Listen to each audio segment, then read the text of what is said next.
Kalau kita lihat ketika kita menggunakan pemodelan, iaitu sebelum kita laksanakan PKP, iaitu R0 kita ataupun kita kata RT ialah 3.55. Berarti seorang akan menjangkiti 3.55 orang. Dan apabila kita melaksanakan PKP, kita berjaya untuk melandaikan lengkung tersebut. Dan jadi konsep ataupun tujuan kita menggunakan PKP telah berjaya. Dan kita mula membuka membuka pada sektor ekonomi dan kita menggunakan kaedah PKPB. Dan apabila kita lihat PKPB, kita berjaya turunkan R0, iaitu PKP dan PKPB menurunkan R0 ataupun RT sehingga 0.3%. Dan pada masa yang sama kita lihat kepatuhan daripada rakyat Malaysia adalah tinggi, tetapi kepatuhan daripada rakyat bukan warga negara. Itu yang kita kena lihat bagaimana kita boleh perikatkan kepatuhan bukan warga negara, iaitu rakyat pada pekerja dan sebagainya. Kalau kita lihat pada pemodelan kita, kalau kita tak patuh kepada SOP, maka R0 tu akan meningkat ataupun RT ialah time akan meningkat, iaitu 1.6%.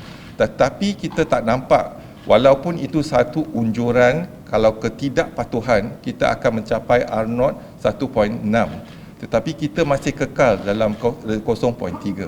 Berarti dalam tempoh PKPB kita berjaya mengawal penularan penyakit COVID-19 ni ataupun jangkitan COVID-19.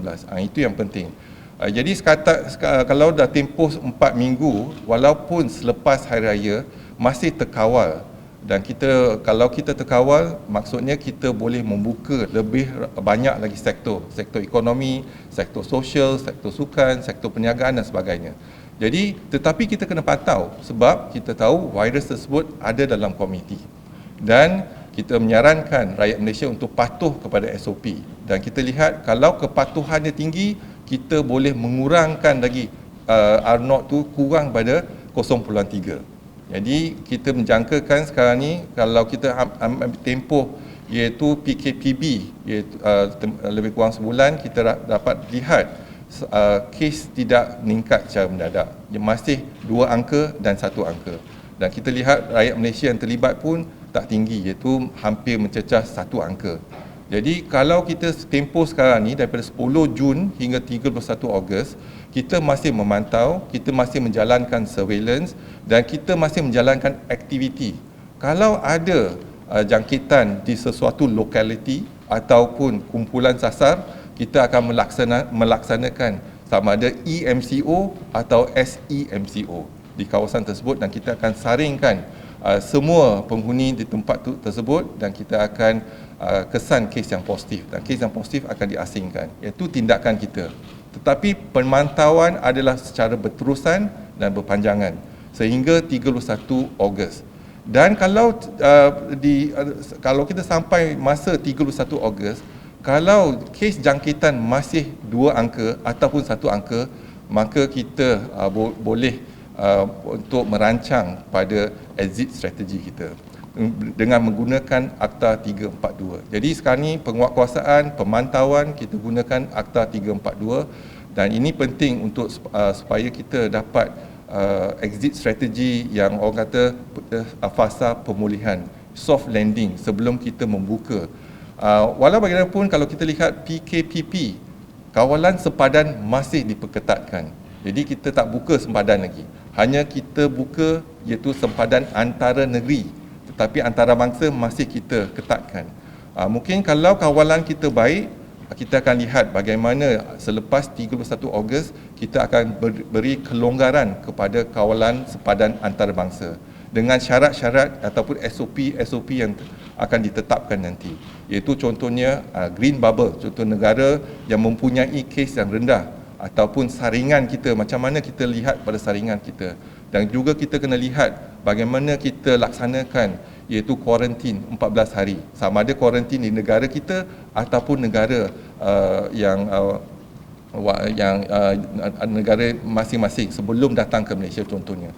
Jadi yang itu kita akan lihat perkembangan terkini. Walaupun kita mengharapkan sekarang ni ialah vaksin, itu mungkin vaksin kita akan dapat sama ada kita berjaya ataupun tidak dalam tempoh 1 atau 1,5 tahun, kita masih tak tahu. Tetapi apa yang kita pasti dan kita telah belajar pada jangkitan coronavirus iaitu SARS dan juga MERS-CoV. Sampai hari ini SARS dan MERS-CoV pun tak ada vaksin. Tetapi dengan menggunakan kaedah iaitu kesihatan awam, tindakan kesihatan awam, kita dapat membendung jangkitan SARS dan juga jangkitan MERS-CoV di negara kita tanpa menggunakan vaksin. Jadi ada kemungkinan tanpa menggunakan vaksin, kalau kita semua patuh kepada SOP kita dan juga patuh kepada saranan kesihatan awam, iaitu kita juga boleh memutuskan jangkitan COVID-19 tanpa vaksin. Iaitu kalau kita lihat SARS tanpa vaksin, tetapi kita boleh memutuskan jangkitan SARS dan kita boleh memutuskan jangkitan MERS-CoV, iaitu Middle East Respiratory Syndrome Coronavirus, yang kita boleh berjaya melaksanakan. Jadi tak mustahil untuk kita berjaya memutuskan jangkitan COVID-19 tanpa menggunakan vaksin. Tapi kalau ada vaksin lagi bagus. Tapi kalau tak ada vaksin pun kita mungkin boleh menggunakan kaedah tersebut. Jadi kita sekarang ni hanya menyeru kepada rakyat Malaysia patuh kepada SOP. Dan sekarang ni dalam kajian di New England Journal of Medicine telah pun dikeluarkan iaitu kalau kita mengamalkan iaitu penjarakan sosial sekurang-kurang 1 meter, kalau 2 meter lebih bagus, iaitu kita boleh memutuskan jangkitan. Ditambah pula dengan memakai mask dan juga kerap mencuci tangan. Itu sebab dia WHO keluar dengan satu panduan baru berdasarkan pada bukti-bukti yang terkini, iaitu boleh kita putuskan jangkitan COVID-19 kalau kita amalkan iaitu saranan seperti 3S dan juga 3W. Yang inilah penting untuk kita sama-sama lihat bagaimana kita boleh pulihkan ekonomi kita tanpa ada vaksin dan kita amalkan SOP yang telah ditetapkan oleh kerajaan.